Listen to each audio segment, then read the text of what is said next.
Hi, I'm Carah Faye, and I am 27 years old, and I sing for a band called Shiny Toy Guns and Versant. And when I was about 6 years old, my uncle died in a drunk driving accident, and my grandmother was crying, and I didn't understand, and they explained to me what happened to him, and my grandmother was freaking out, and she grabbed me and she said, "Carah, promise me," and she just tears running down her face, "promise me that you'll never, ever drink." And it was like your world just goes, just like, "I promise, Grandma, I swear," because I was so young, but I understood that alcohol had killed him, and it was like life over. At different points in my life, I've had different series of events that have proven to me why I don't need it in my life, why I'm so much better off without it. And it's so important to me that people know that there is nothing good that comes from it, that I've seen every level of drunkenness, every different kind of high, and I have never once seen a drop of good that's come from it. And it's depressing because people use it as an outlet or as a vice or to blow off steam, and they're not blowing off anything. They're disillusioned, and they think they're having a great time, but a couple hours later, in some situations 15 minutes later, they're worse off than they were before, and it just gets you nowhere. And every moment in my life that's reminded me of that has only strengthened me,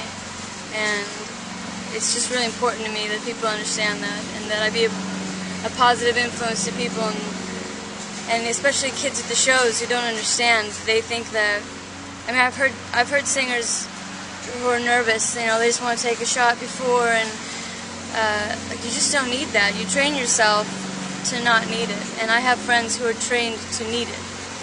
They swear they will never step on stage without alcohol, and it's so sad. It's an absolute dependency, and I've seen a lot of people go through addictions, and I've gone through my own addictions that weren't drug and alcohol that I've overcome, and has taught me kind of what they go through. I have a very addictive personality. People ask me, "Oh, will you ever?" Why do I need to ever? Well, what part of my life requires that? What part of my life needs any sort of mind-altering substance? And I've been very fortunate to have already sort of had the mentality before I found straight edge.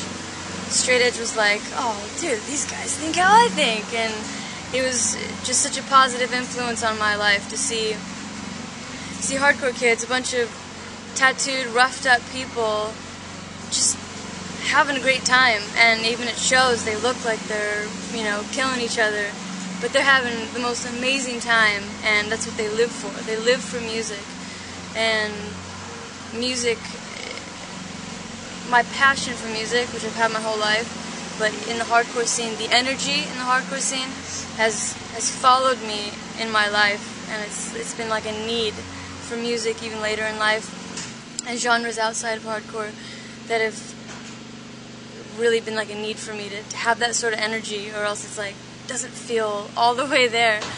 And I really just appreciate that at a young age I was able to have those influences, because I do understand that a lot of kids don't. A lot of kids, their parents are drunks. A lot of kids, that's all they know, and they think that that's all there is. And when you lose your job or when you graduate, it's a celebration drink, or a hard time. Take it, blow off steam, like I said earlier, and you just don't need it. You don't need it all. One life, one chance.